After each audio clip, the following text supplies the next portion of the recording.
Hi there, my name is Mr. Becker. I'm going to be your kiddo's U.S. history teacher this year. I wanted to make this video to introduce myself in case you're not able to make it to open house, or if you just have conflicts or you don't want to come in the building. So at least you have a time to get to know me. So I have the syllabus here as kind of I want to run through this. This is probably the need to know information for all of you. You probably heard a little bit about me, so I'll just leave that there. So my name is, again, Mr. Becker. We do U.S. history. My email address is right here on Canvas. It's mbbecker@nthurston.k12.wa.us. That's probably the easiest way to get a hold of me because I check my email pretty regularly. If you also have the Remind app, you can connect with me on there. The school syncs all the Skyward information to Remind, so you can use the app to contact me. If you ever need to call the school, our phone number is right here to the front office, 360-412-4760. So just some contact stuff there. What we're going to cover in this class, we've already started a little bit looking at historical thinking skills, so how to source information, how to corroborate, how to find context, and how to develop those close reading skills so we can understand what someone is saying and the evidence that they're using to support their claims. Other than those skills, we're going to end up looking at the United States before it was the United States, just the North American continent, and the peoples who were here first. So we'll talk about indigenous peoples. We'll move forward and start talking about contact with Europeans as they came to the North American and South American continent a little bit, and how that impact will affect both sides of that story. And then we'll start moving into colonization of Europeans, primarily the 13 colonies, so the British perspective. And then we'll start moving towards American independence and what that means. We'll look at the Declaration. We'll look at the Constitution quite intensely. We're going to look at forms of government this year, and kind of why we settle on the Democratic Republic model. And then we'll look at U.S. history and how people are coming into this country, the impacts of people in this country. And that's really the focus of our year. We go all the way through the Civil War and Reconstruction. That's our target. So we try to get to the Civil War and then the Reconstruction period just after that. So it goes all the way to 1876 is the game plan, because in the high school they pick up just before 1876 and then they kind of go forward from there. So we'll go to that Civil War period, look at the causes of the Civil War. It's not a trick question, slavery. And then Reconstruction, which is trying to address the issue of slavery and how to resolve this for our country. So we're going to use primary and secondary sources. We'll be using film. We have a text. We'll be using maps, a bunch of things this year to try to analyze, compare, contrast, et cetera, et cetera. I'm going to try as much as I can this year to do things on paper. It's been a long previous year of digital, and so there will be some things we'll be doing digital, but I'm going to try to keep things on paper as much as possible. So there's that. There's a little list here of everything kiddos are going to need. Chromebooks are useful every day. They should have them. That binder that was on the school list.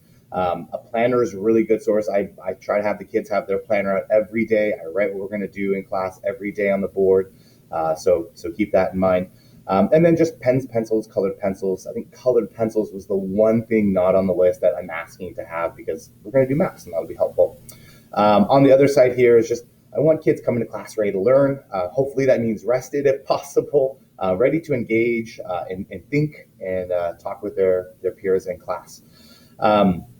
The rest of the syllabus, which can be found here on Canvas, on the syllabus page here, your kiddos can show you where that's at. I just want them to show some efforts. That's what I'm looking for, is to engage and lean in. Being in class is really important. I know it's going to be a year where we might have some uncontrollable absences, but trying to be here as much as possible is really important. Get the work turned in, ask questions, and only compete with themselves. I don't like playing well, they did better than, well, they're a different person than you. So we're going to try to not play that game. Grades in this class are pretty straightforward. We're going to do an A to F. That's how it works. I have no control over that. But as far as grading goes, I'm going to try to use what's called a standards-based system. So I want to kind of go from either exceeds, that's kind of the A, to meets, which is that kind of B, C range. Approaching means we're kind of at about a D. Does not meet standard is going to be a low D, maybe even a 50, somewhere over 50% F. And then cannot be assessed is an F.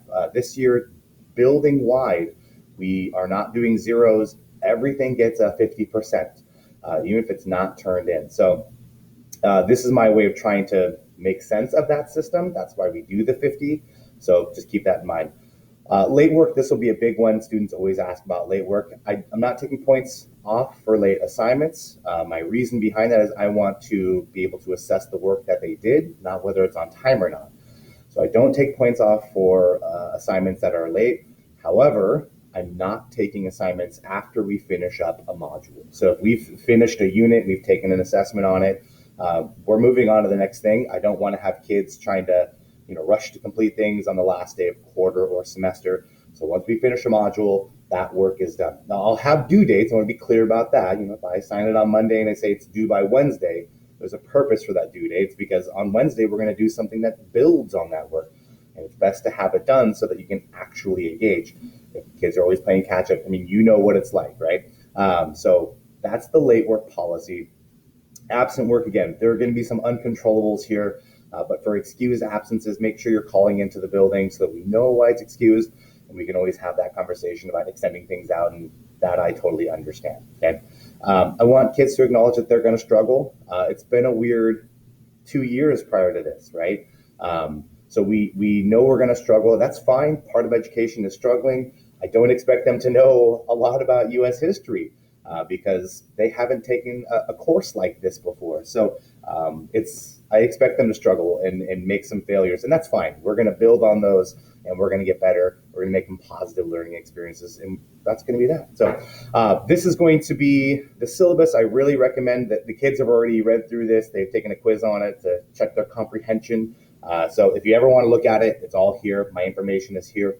One last thing I want to show everyone who's watching is their home screen for Canvas, so they can show this to you. Has a lot of just the important stuff they need to know, a little bit about the class.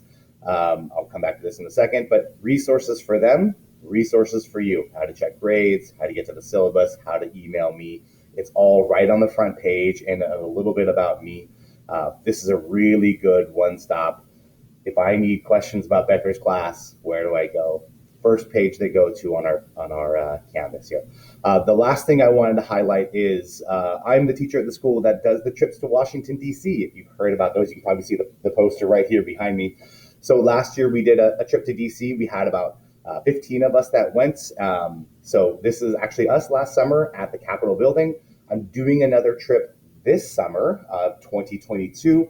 That is going to be the game plan. I'm going to hold an informational meeting on September 28th, this year, obviously, at 6:30 in my room. As of right now, that's the game plan. We'll meet the 28th at 6:30 here in my room at the building.